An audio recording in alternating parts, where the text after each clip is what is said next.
अपक्ष पण आमदार निवडून येतात, पण पक्षाचा एकही आमदार निवडून येत नाही. त्याच्यावरून आपण कोणाची किती ताकद आहे या संदर्भात आपण अनुमान आपण काढलं पाहिजे. उद्धव ठाकरे खूप महान नेते आहेत. ते न्यायव्यवस्थेलाही सल्ला देऊ शकतात, न्यायव्यवस्थेलाही वरही बोलू शकतात. तो त्यांचा अधिकार आहे, तो त्यांनी व्यक्त केला असावा. मी आपल्या सगळ्यांना सांगेन की एखाद्याचं मी बाकी सर्व स्वातंत्र्य सैनिकांचं असं म्हटलेलं आहे. त्यामुळं आपण मला वाटतंय याचा खूप मोठा विषय होणं अपेक्षित नाही, पण नाव राहणं हे चुकीचं आहे. या संदर्भात मी आपल्या सगळ्यांना माहिती आहे की यामध्ये नवीन आहे. या जिल्ह्याच्या अनुषंगाने मी जे मला शक्य होतं, जे मला माहिती होती, सगळ्यांची नावं घेतली. पण ती नावं घेत असताना बाकी सगळ्याच हुतात्म्यांसाठी मी हुतात्म्यांना अभिवादनही केलेलं आहे, संवेदनाही त्यांच्याप्रती व्यक्त केलेल्या आहे. मुख्यमंत्री रविवारी सोलापूरच्या दौऱ्यावर आहेत. नेमके काय सोलापुरात कार्यक्रम होणार आहेत, काय सांगणार?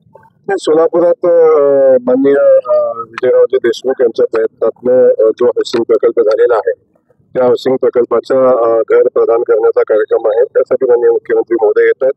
त्याच्याविषयी काही वेगळे खूप कार्यक्रम नाही आहेत. तिथून पुढे ते कोल्हापूरच्या हायकोर्टच्या खंडपीठाचा शुभारंभ करण्यासाठी तेच कोल्हापूरला जाणार. राज ठाकरेंचा फक्त 2च सेनांची ताकद आहे. मुंबईमध्ये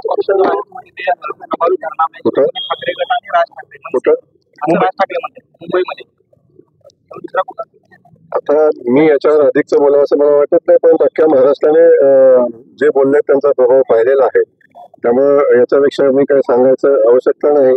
अपक्ष पण आमदार निवडून येतात, पण पक्षाचा एकही आमदार निवडून येत नाही. त्याच्यावरून आपण कोणाची किती ताकद आहे या संदर्भात आपण अनुमान आपण काढलं पाहिजे. दुसरीकडे इम्तियाज जलील असं म्हणतात की त्यांनी देवेंद्र फडणवीसांना आमंत्रण दिलेलं आहे की त्यांनी मटन बिर्याणी खाण्यासाठी यावं आज संभाजीनगरमध्ये.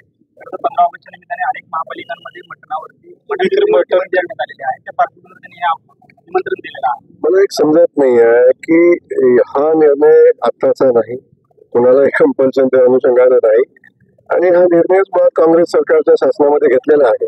त्या काँग्रेसवाल्यांना आपण विचारलं तर बरं होईल. आणि इम्तियाज जलीलला मला त्या मुख्यमंत्री महोदयांना प्रश्न विचारायच्या अगोदर आपण तो सोनिया गांधीला विचारला पाहिजे, आपण राहुल गांधीला विचारला पाहिजे, आणि त्यांच्याकडे आपण चौकशी केली पाहिजे, त्यांना बोलवलं पाहिजे. तर देवेंद्र फडणवीस साहेब अशा निमंत्रणाचा स्वीकार करत नाहीत. उद्धव ठाकरे असं म्हणतायत की सरन्यायाधीशांनी विनंती केलेली आहे की लोकशाही जी आहे ती तिकडे तडफडते, शेवटचा घटका मोजते, तिकडे लक्ष द्यावं असं आवाहन त्यांनी केलेलं आहे. उद्धव ठाकरे खूप महान नेते आहेत. ते न्यायव्यवस्थेलाही सल्ला देऊ शकतात, न्यायव्यवस्थेलाही वरही बोलू शकतात. तो त्यांचा अधिकार आहे, तो त्यांनी व्यक्त केला असावा. सोशल मीडियाच्या भाऊ गर्दीत विश्वासार्हतेने चकाकणारे नाव म्हणजे लेट्सअप मराठी. सगळ्यांना, सगळ्या नागरिकांना ती स्पीच, ती लेट्सअप वरील मुलाखती म्हणजे विचारांचा खजिना. त्यानंतरच्या निवडणुकीमध्ये मला सोडून गेले.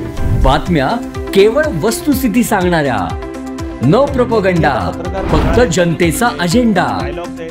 क्योंकि आने वाला कल जाने वाला है, जाने वाला कल आने वाला है. राजकारण, मनोरंजन असो की क्रीडा क्षेत्र, महाराष्ट्राची स्पंदने संवेदनशीलतेने टिपणारे माध्यम म्हणजे लेट्सअप मराठी. जगासोबत एक पाऊल पुढे राहण्यासाठी लेट्सअपचे ॲप, सोशल मीडिया आणि वेबसाईट सोबत कनेक्टेड रहा.